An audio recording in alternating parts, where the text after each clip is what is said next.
Il y a 64 ans, un événement atroce secouait le lac Bodom en Finlande, dans la région boisée d'Espoo. C'est une de ces affaires qui hantent un pays entier, un cauchemar collectif dont les échos se font encore sentir aujourd'hui. Installez-vous confortablement, on y va. Avant de commencer, avertissement rapide. Cette vidéo contient 2 trigger warnings, notamment meurtre et violence. Ce jour-là, tout va basculer. Nous sommes le 5 juin 1960, sur la rive paisible du lac Bodom près d'Espoo. Il est environ 11h du matin. Un homme du coin, Esko Oiva Johnson, se promène dans les bois avec son fils à la recherche d'oiseaux.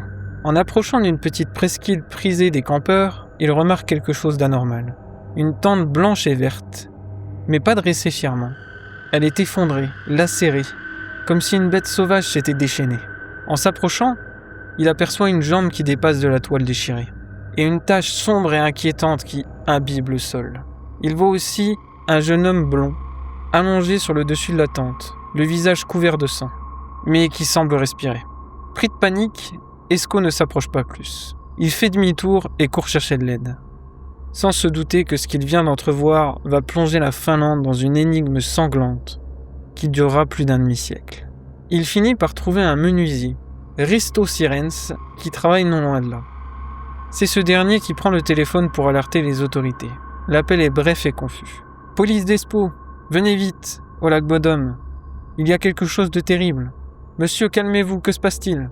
Une tente, des jeunes et du sang. Il y a beaucoup de sang. Un homme m'a prévenu, il les a vus. » Où exactement au lac Bodom?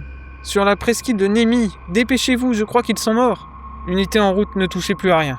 Mais pour comprendre l'horreur de ce matin du 5 juin, il faut revenir quelques heures en arrière. La veille, le samedi 4 juin, 2 jeunes couples décident de profiter du week-end de la Pentecôte pour aller camper ensemble.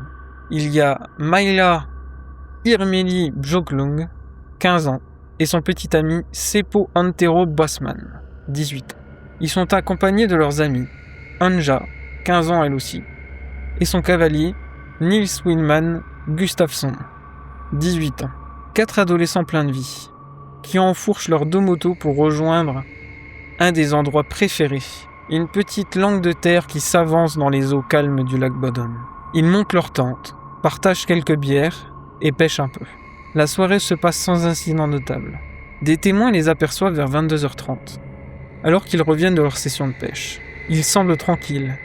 Ils se couchent tous les 4 dans la même tente, les 2 filles d'un côté et les 2 garçons de l'autre. Ils ignorent que quelqu'un ou quelque chose les observe depuis l'obscurité des bois environnants. L'attaque se produit à l'aube, entre 4h et 6h du matin. L'agresseur n'entre pas dans la tente. Il frappe de l'extérieur, avec une sauvagerie méthodique. Il commence par lacérer la toile de la tente à l'aide d'un couteau, créant des ouvertures béantes. Puis, à travers ces déchirures, il utilise 2 armes. Un objet contendant, probablement une grosse pierre trouvée sur place, et un couteau. Les coups pleuvent à l'aveugle sur les corps endormis des adolescents. C'est un déchaînement de violence pure. Seppo Bosman est le premier touché. Il reçoit de multiples coups à la tête et au visage, ainsi que plusieurs coups de couteau. Il meurt rapidement sans avoir pu se défendre. À côté de lui, Anja subit le même sort. Frappée à la tête et poignardée, elle meurt à l'intérieur de la tente, au milieu du chaos de sang et de plumes s'échappant des oreillers éventrés. La scène est déjà insoutenable, mais le pire est à venir. L'agresseur ne s'arrête pas là. Il se concentre ensuite sur Maila. D'une manière ou d'une autre, elle est extraite de la tente. Son corps sera retrouvé à l'extérieur, sur le dessus de la toile effondrée. Elle est torse nue, le bas de son corps est également dévêtu. Mais l'autopsie ne révélera pas de violence sexuelle. Ce qu'elle révèle en revanche est une rage particulièrement ciblée. Elle a été frappée et poignardée bien plus de fois que les autres. Les légistes détermineront que de nombreuses blessures lui ont été infligées post-mortem, comme si le tueur s'était acharné sur son corps sans vie. C'est un massacre. Au milieu de ce carnage, un seul survit. Nils Gustafsson. Il est lui aussi violemment attaqué. Il souffre d'une commotion cérébrale, de fractures à la mâchoire et aux os du visage, et de plusieurs plaies au couteau. Il est laissé pour mort, inconscient, allongé sur la tente à côté du corps de Maila. Après son forfait, le tueur prend le temps de faire quelque chose d'étrange. Il ne vole pas tous les objets de valeur. Il laisse une montre et de l'argent. Mais il dérobe les clés des 2 motos, ainsi que les portefeuilles des garçons. Et puis, il commet un acte qui va devenir le cœur de l'énigme pendant des décennies. Il prend les chaussures de Nils Gustafsson, et uniquement les siennes, pour aller les cacher à environ 500 mètres de là dans les bois, dissimulés sur une souche avec une partie de ses vêtements. Puis il s'évanouit dans la nature. Quand les policiers arrivent sur les lieux, c'est une vision d'apocalypse. La tente est un amas de tissus déchiquetés et souillés de sang. Les corps de Seppo et Anja sont découverts à l'intérieur, dans une mare de sang coagulé. Dehors, le corps de Mayla et la forme quasi inerte de Nils Gustafsson. Les secours prennent en charge le seul survivant et le transportent d'urgence à l'hôpital. L'enquête qui commence est immédiatement un désastre. La scène de crime est très mal gérée. Des curieux piétinent les lieux, des policiers non formés déplacent des objets, contaminant les preuves potentielles. On ne retrouvera jamais l'arme du crime, ni le couteau, ni les objets contendants. Les enquêteurs interrogent Nils Gustafsson sur son lit d'hôpital. Il souffre d'amnésie. Il prétend n'avoir aucun souvenir de l'attaque. Seulement des brides confuses d'une silhouette sombre et d'une lumière aveuglante. Son dernier souvenir clair est de se coucher dans la tente. L'enquête va alors partir dans tous les sens, explorant plusieurs pistes et générant des suspects qui deviendront des figures de la mythologie criminelle finlandaise. Le premier suspect sérieux est un homme au nom de Karl Waldermer, surnommé l'homme du kiosque. Il tenait un petit commerce près du lac et était connu pour sa haine viscérale des campeurs. Il avait déjà été surpris en train de saboter des tentes, de couper des cordes ou de jeter des pierres sur les gens qui s'installent sur son territoire. Plusieurs témoins affirment l'avoir vu rôder près du campement des jeunes le soir du drame. Mais lorsque la police l'interroge, sa femme lui fournit un alibi en béton. Elle jure qu'elle a passé toute la nuit à ses côtés.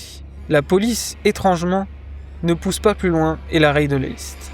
L'affaire prend une autre tournure des années plus tard.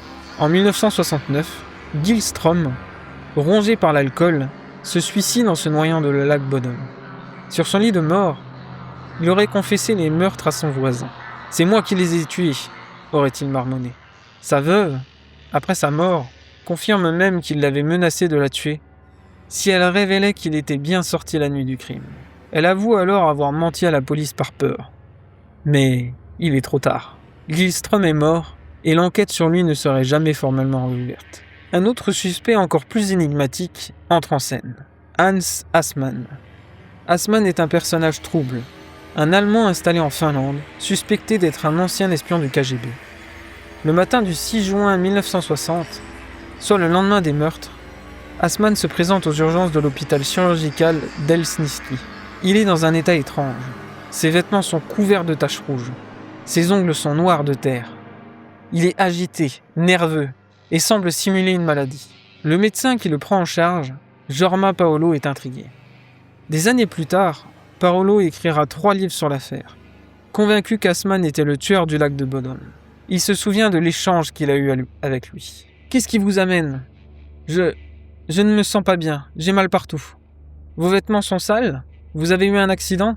Assmann aurait évité la question en devenant agressif. La police est prévenue, il l'interroge brièvement. « D'où venez-vous ? » ?»« D'un voyage de travail. »« Où étiez-vous la nuit dernière ? » ?»« J'ai dormi dans ma voiture près de la frontière. » Son alibi est faible, mais comme pour Gillström, les enquêteurs ne creusent pas.